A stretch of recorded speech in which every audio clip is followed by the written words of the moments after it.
সুমার গল্পের আসরে সবাইকে স্বাগত। সাহিত্যপ্রেমী বন্ধুদের জন্য নানা স্বাদের গল্প ও উপন্যাস নিয়ে আমি হাজির থাকি এই চ্যানেলে।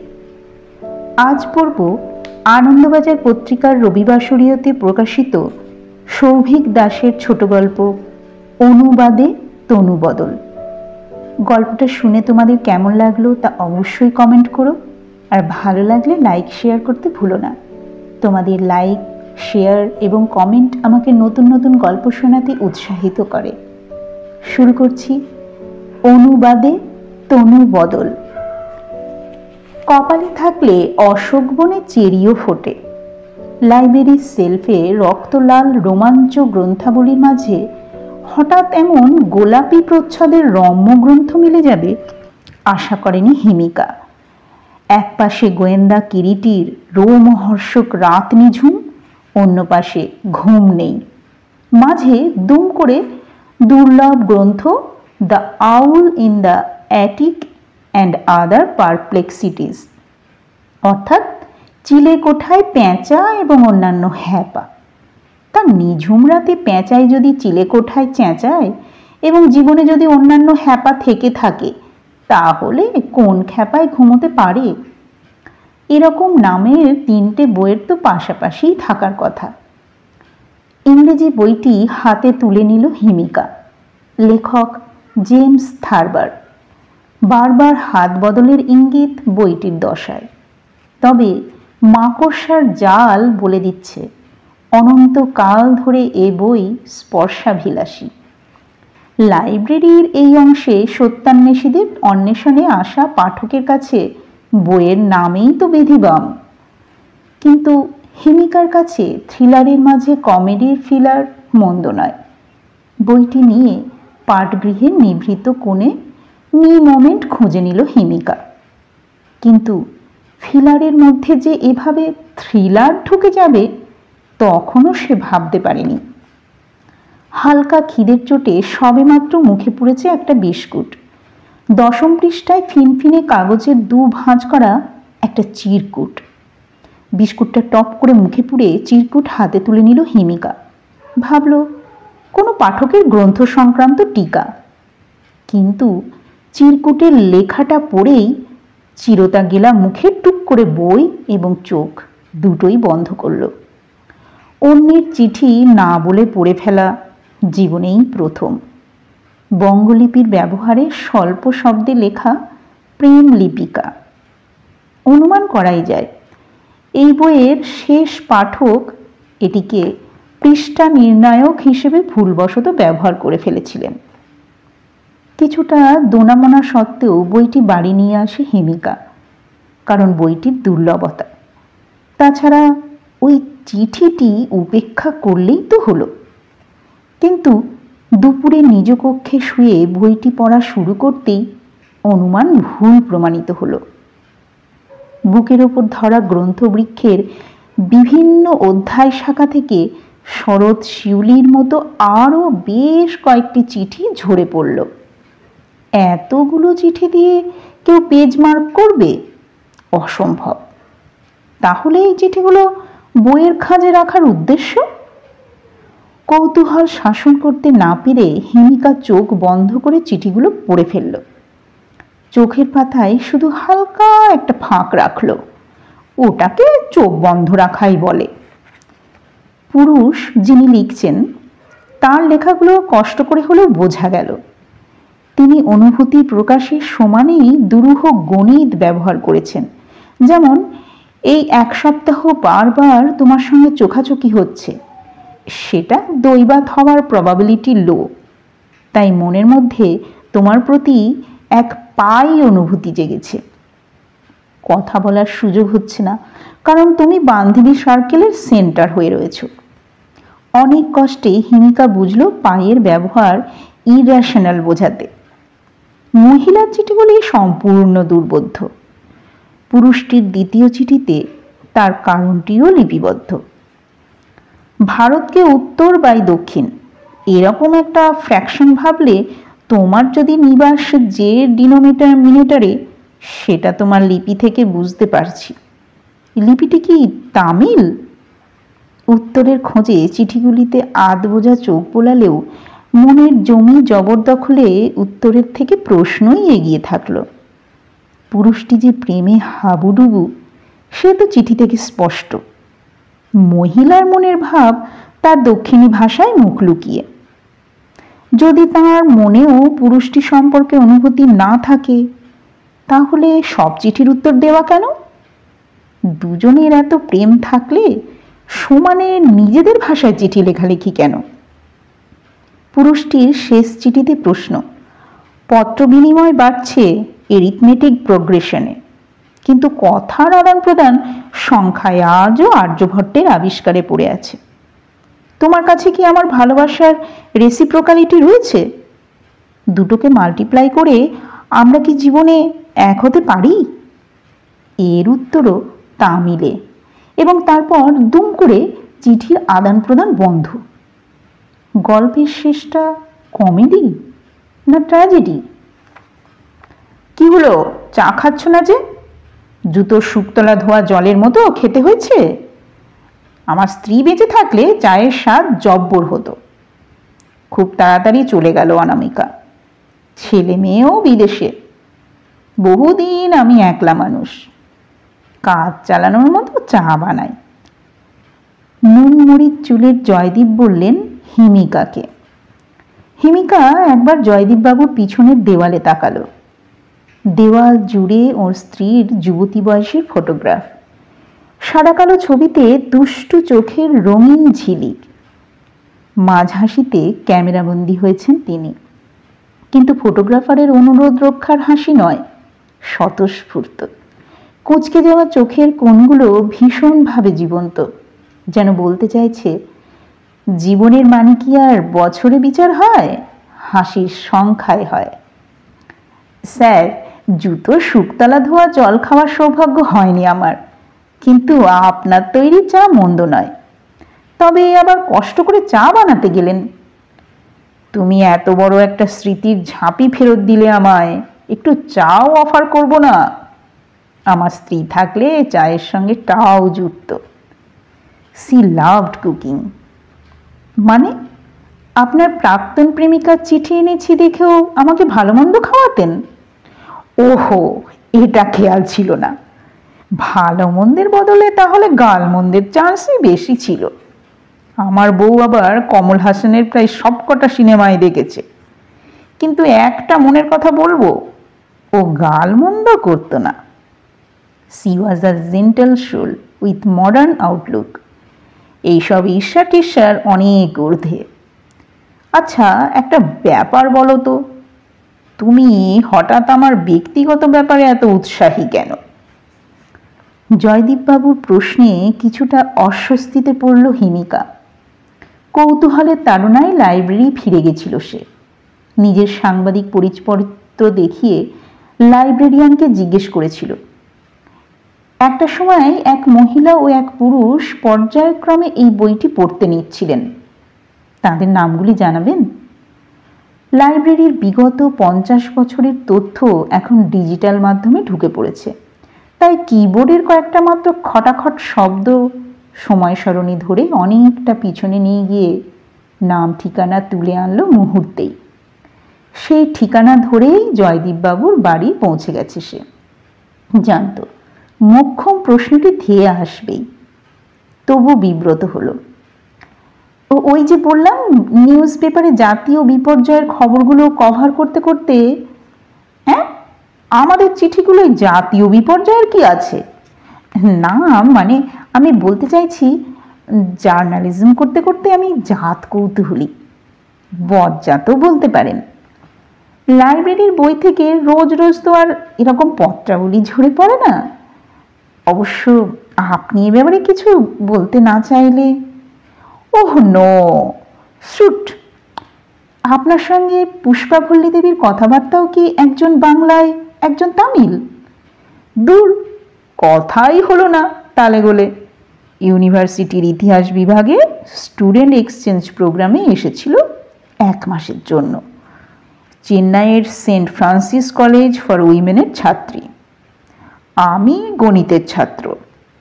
লাইব্রেরিতে অগণিতবার চোখাচোখি হতেই মনে হলো হৃদয় এমন কিছু দেখতে পাচ্ছে যেটা চোখে ধরা দিচ্ছেন। সমানে আমাদের কলেজের মেয়েগুলোর সঙ্গে সেঁটে থাকতো, কাছে ঘেঁষার চান্সই পাচ্ছিলাম না। লাইব্রেরি থেকে বেরিয়েই একটা গাড়িতে উঠে হস্টেলে ফিরে যেত। এক সপ্তাহের মাথায় লাইব্রেরিয়ানের হাত থেকে যখন বইটা সংগ্রহ করছিল তখন দেখলাম কাউন্টারে একা। সাহস করে এগিয়ে গিয়ে একটা পাতায় চিঠিটা গুঁজেই আমি উসেইন বোল্ট। তখনও তো জানি না দুজনের ভাষাই অমিল।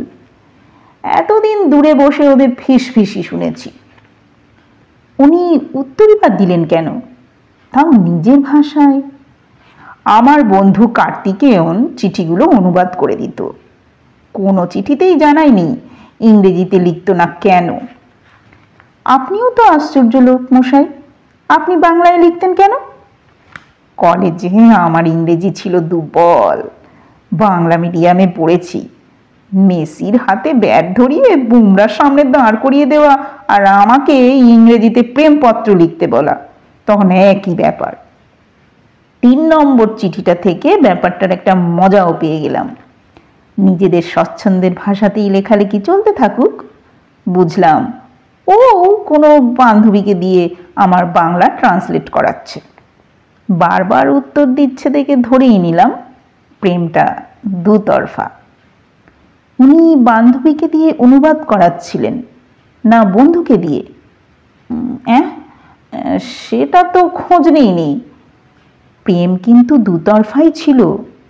শেষ চিঠিতে তো উনি আপনার প্রস্তাবে রাজিই হয়ে গেলেন, তারপরও বলছেন কথা হয়নি কোনো দিন।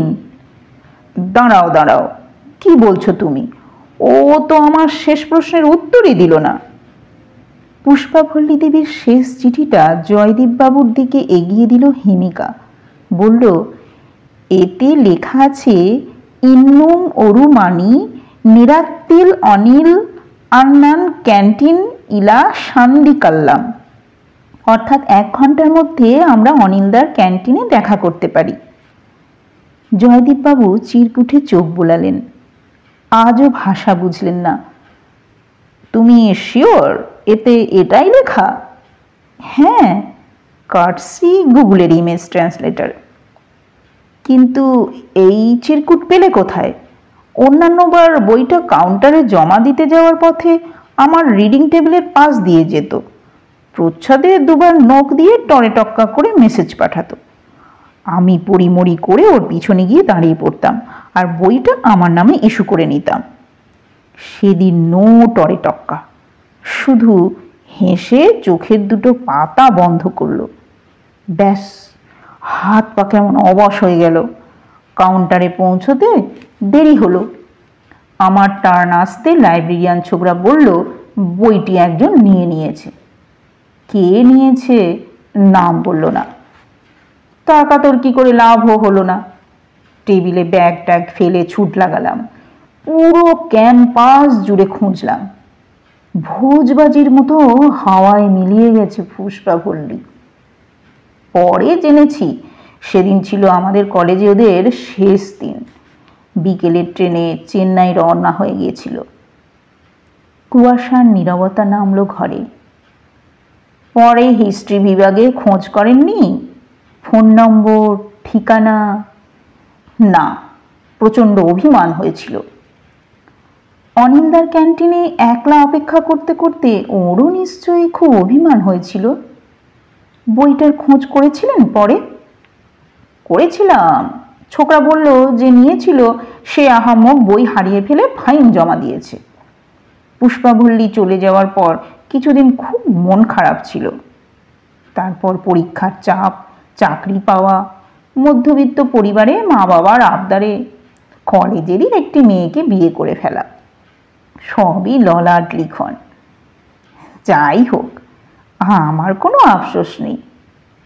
শুধু আজ চিঠিগুলো ছুঁয়ে মনে হলো আমি টাইম ট্রাভেলার। কার্তিকেয়ন বাবু এখন কোথায় কে জানে।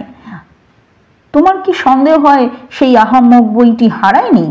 কার্তিকেয়ন তার কাছ থেকে কোনোভাবে ঝেঁপে দিয়েছিল? কার্তিকেয়ন বাবু আপনার ফেসবুক ফ্রেন্ড লিস্টে নেই?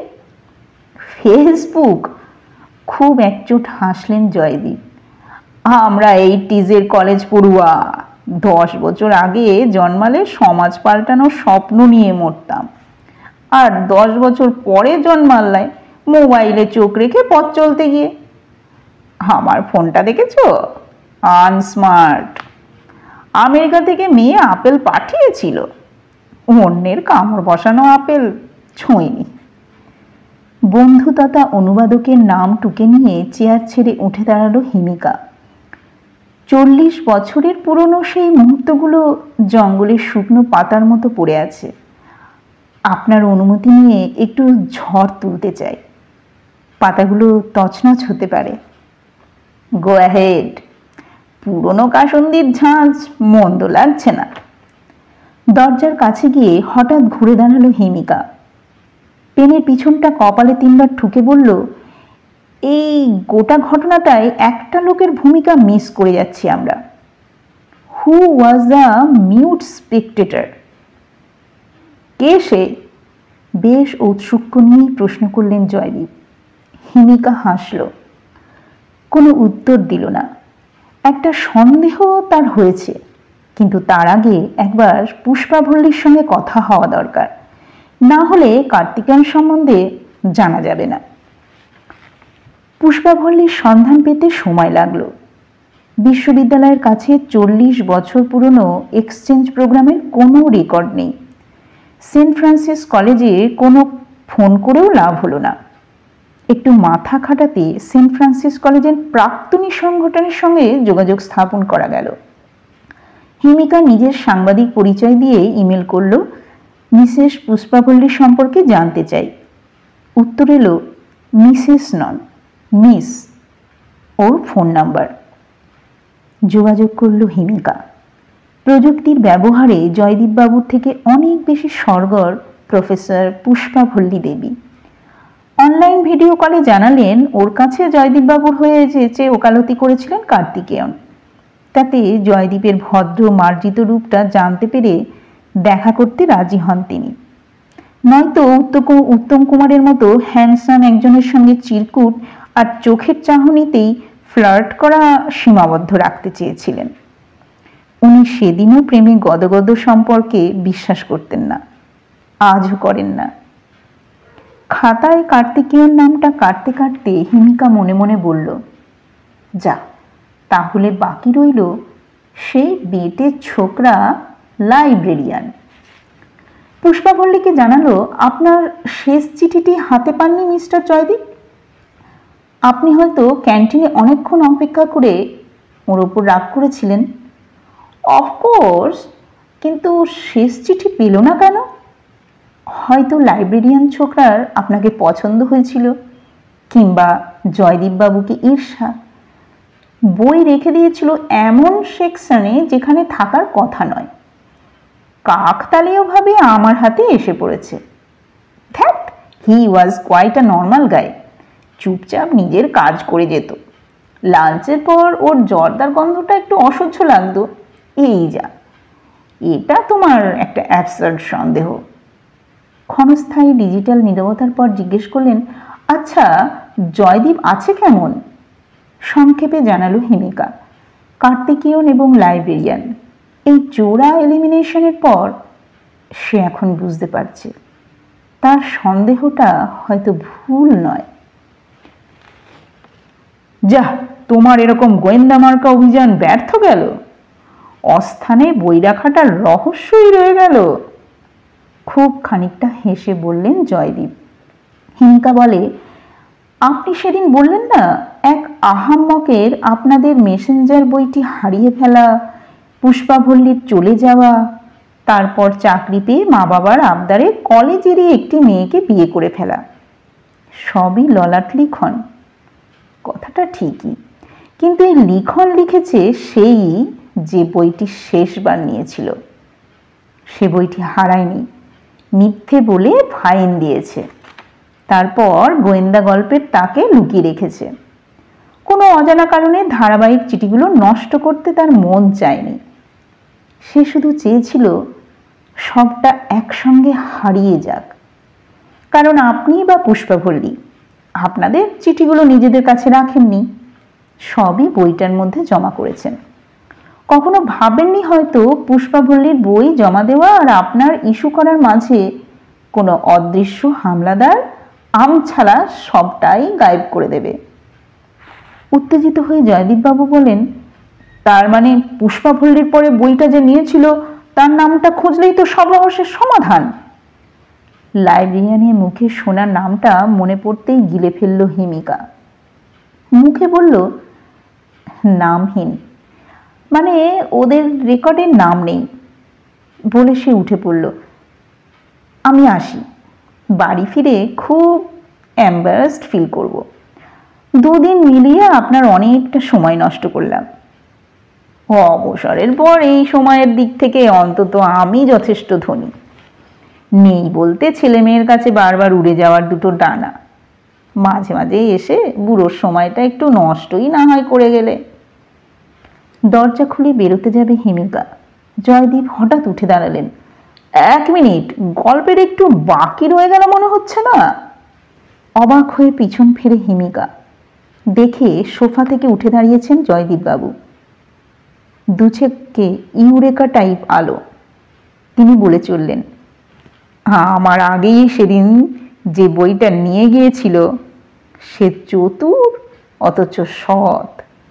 বই লাইব্রেরির বুকশেলফে রেখে এসেছিল, অন্যের চিঠিতে হাত দেয়নি, তাই তুমি পেলে। কিন্তু এককালে চিঠি থেকে সাক্ষাতে উত্তরণটা বন্ধ করে দিয়েছিল। অর্থাৎ বুদ্ধিমান আর বেপরোয়া।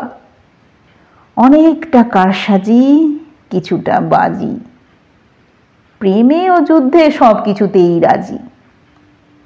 এরকম একটা লোককে আমি চিনতাম। দেওয়াল জোড়া স্ত্রীর হাসি মুখের সামনে গিয়ে দাঁড়ালেন জয়দীপ। হো হো হো হো, হোয়াট আ গেম! তুমি বললে না নামহীন? ব্রাভো অনামিকা, ব্রাভো। হিমিকার মনে হলো অনামিকার হাসিতে আজ হাজার দুষ্টুমির হ্যালোজেন। গল্পটা তোমাদের কেমন লাগলো তা অবশ্যই কমেন্ট করো। ভালো লাগলে লাইক শেয়ার করে দিও। যারা আমার চ্যানেলটি সাবস্ক্রাইব করেছো তাদেরকে অসংখ্য ধন্যবাদ। ভালো লাগলে এই চ্যানেলটি অন্যদের সঙ্গেও একটু শেয়ার করে দিও। আজ এই পর্যন্তই। দেখা হবে অন্য কোনো গল্প বা উপন্যাস নিয়ে। বিদায়।